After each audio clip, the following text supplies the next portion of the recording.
Welcome to study ज्ञान। आज की वीडियो में हम बात करेंगे उच्च न्यायालय के बारे में। हम जानेंगे कि इनके पास कौन कौन सी शक्तियां हैं तथा इन शक्तियों का वह प्रयोग किस तरह करते हैं। तो सामान्य सी बात है कि जिस तरह भारत के लिए एक सर्वोच्च न्यायालय की व्यवस्था की गई है, वैसे ही हर राज्य के लिए एक उच्च न्यायालय की व्यवस्था भी की गई है। इसका जो वर्णन है भारत के संविधान में अनुच्छेद 214 से लेकर 31 तक किया गया है, जिसमें इसके संगठन तथा शक्ति के बारे में बात की गई है।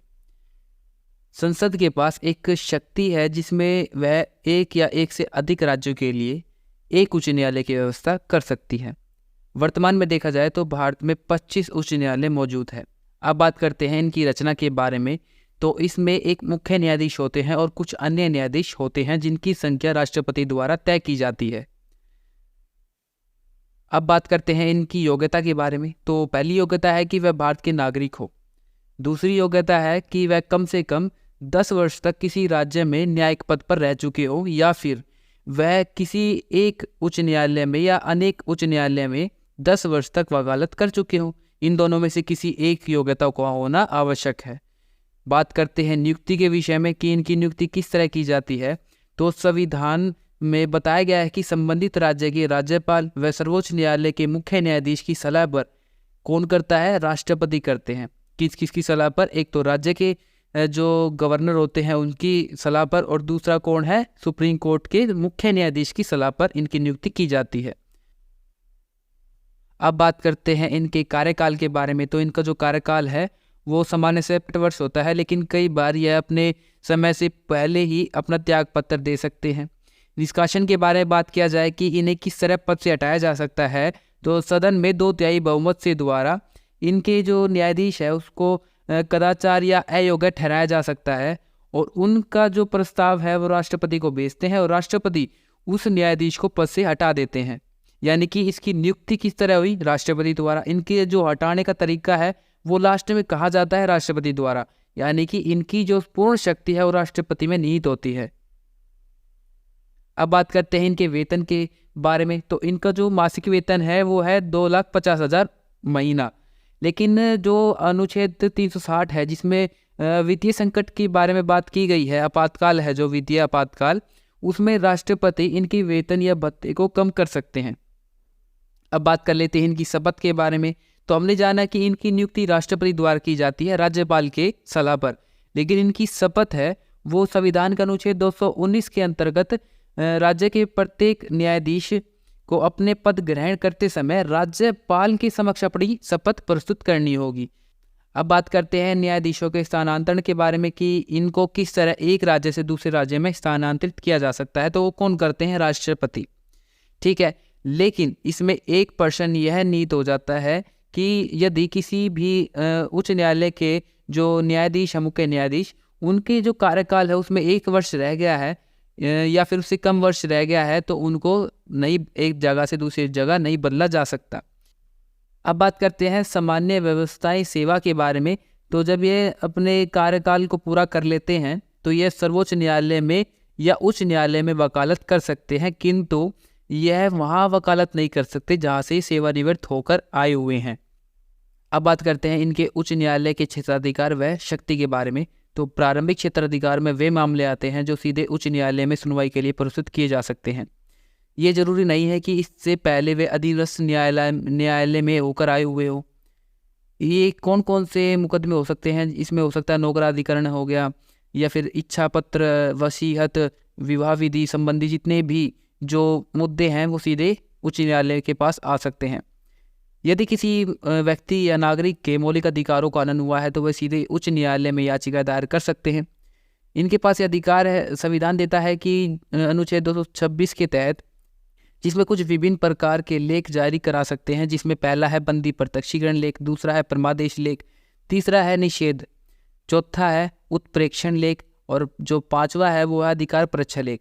इससे क्या हो सकता है? जो हनन करता है उसको ऐसा करने से रोक सकते हैं। अब बात करते हैं अपीलीय क्षेत्राधिकार के बारे में, जिसमें सभी उच्च न्यायालय को अपने अधीनस्थ न्यायालय के फैसले के विरुद्ध अपील करने का अधिकार प्राप्त है। पहला है दीवानी मामले। दीवानी मामले वह होते हैं जो जमीन से जुड़े विवाद हो। दीवानी मामले में उच्च न्यायालय में पहले अपील या दूसरी अपील दायर की जा सकती है। पहली अपील का अर्थ यह है कि जिला स्तरीय न्यायालय के निर्णय के विरुद्ध सीधे उच्च न्यायालय में अपील की जा सकती है। यदि पहली या दूसरी अपील उच्च न्यायालय का एक न्यायाधीश सुन चुका है तो उसके निर्णय के विरुद्ध उच्च न्यायालय में फिर से अपील दायर की जा सकती है। ऐसी कंडीशन में न्यायाधीश अपील सुनते हैं।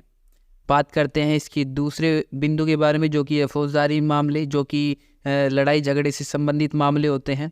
मामलों में अधीनस्थ न्यायालय के जो निर्णय के विरुद्ध उच्च न्यायालय में अपील दायर की जा सकती है। किस तरह? यदि किसी भी अधीनस्थ न्यायालय ने मृत्युदंड दे दिया हो तो उसकी पुष्टि उच्च न्यायालय के द्वारा की जाती है। अपराधी स्वयं भी उसको न्यायालय में अपील कर सकता है। यदि अधीनस्थ न्यायालय के किसी भी अपराधी को 4 वर्ष या 4 वर्ष से अधिक की सजा सुना दी है तो वह अपील दायर कर सकते हैं। यदि सर्वोच्च न्यायालय 136 के अंतर्गत विशेष अपील की आज्ञा देता है तो वह सुप्रीम कोर्ट में सीधा फैसला चला जाता है। उसको उच्च न्यायालय में जाने की आवश्यकता नहीं होती है। अब बात करते हैं अभिलेख न्यायालय के बारे में।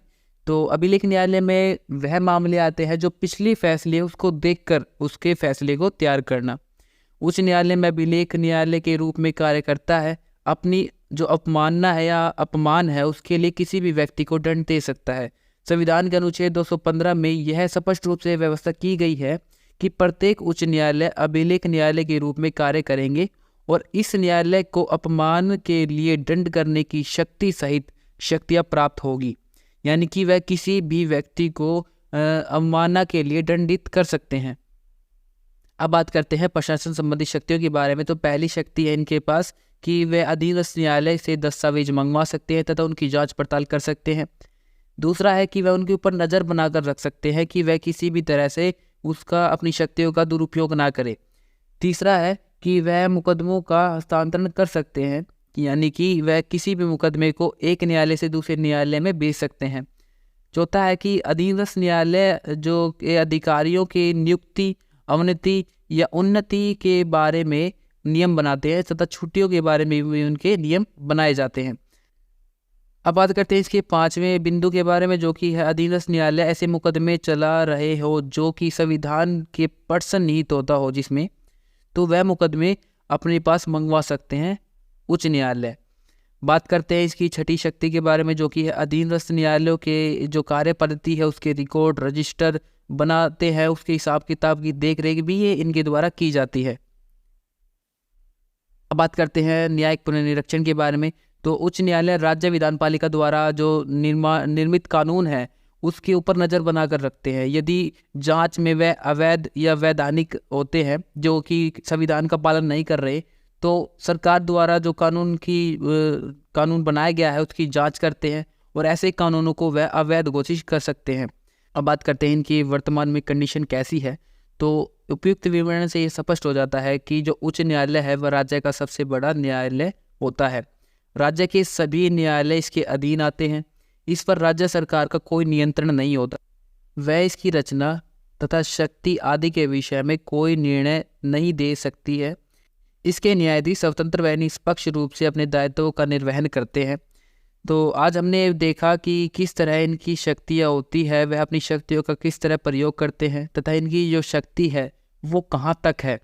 तो आज हमने बात करी उच्च न्यायालय के बारे में। एक छोटा सा रिकैप कर लेते हैं कि हमने आज क्या क्या पढ़ा। तो हमने बात करी कि इनका जो वर्णन है वो कहाँ से कहाँ तक किया गया है, अनुच्छेद 214 से लेकर 31 तक। रचना इनकी राष्ट्रपति करते हैं। इनकी योग्यता क्या है कि वह भारत के नागरिक हो, 10 वर्ष का उनके पास अनुभव हो। नियुक्ति के बारे में बात करें तो जो संबंधित राज्य का राज्यपाल है, सर्वोच्च न्यायालय के मुख्य न्यायाधीश की सलाह पर, इन दोनों की सलाह किसकी सलाह, संबंधित राज्य के राज्यपाल और दूसरा जो कि सर्वोच्च न्यायालय के मुख्य न्यायाधीश की सलाह, इन दोनों की सलाह के बाद ही कौन इनकी नियुक्ति करते हैं, राष्ट्रपति करते हैं। फिर हमने बात करी इनके कार्यकाल। इनका जो कार्यकाल है 62 वर्ष है। वे अपना इससे पहले त्यागपत्र दे सकते हैं और इनको निष्कासित कैसे किया जा सकता है, 2/3 बहुमत के द्वारा राष्ट्रपति को इनका जो पत्र है, प्रस्ताव वो भेजते हैं और इनको राष्ट्रपति पद से हटा सकते हैं। इनका वेतन के बारे में बात करें तो इनका जो वेतन है वो 2.5 लाख है प्रति माह। और इनका जो संविधान के अनुच्छेद 360 के अंतर्गत जब वित्तीय संकट लागू हो जाता है तो इनके जो भत्ते वो कम कर दिए जाते हैं। शपथ इनको 219 के तहत राज्य के राज्यपाल के समक्ष लेनी पड़ती है। इनका स्थानांतरण किया जा सकता है एक राज्य से दूसरे राज्य में, लेकिन यदि इनका जो कार्यकाल है वो 1 वर्ष तक का बचा हुआ है तो इनको एक राज्य से दूसरे राज्य में नहीं भेजा जा सकता। बात करते हैं इनकी सामान्य शक्ति की। जब यह रिटायर हो जाते हैं तो इनको अपने वहाँ से जो वकालत नहीं कर सकते जहाँ से ये सेवानिवृत्त या रिटायर हुए हैं। अधिकार के बारे में हमने बात करी कि प्रारंभिक क्षेत्राधिकार में इनके पास सीधा जो मुकदमा है वो चला जाता है। यदि इनकी मौलिक अधिकार का हनन होता है तो इनके पास जो विभिन्न प्रकार के लेख है जो कि है बंदी प्रत्यक्षीकरण लेख, परमादेश, निषेध, उत्प्रेक्षण, अधिकार परिचय आदि के द्वारा ये उल्लंघनकर्ता को दंड देते हैं। अपील के बारे में बात करी हमने कि अपील कहाँ की जा सकती है, दीवानी मामलों से और फौजदारी मामलों से। फिर हमने बात करी कि अभिलेख जो न्यायालय है वो है क्या, जो लिखित कानून है उसके द्वारा उनको सजा दी जा सकती है।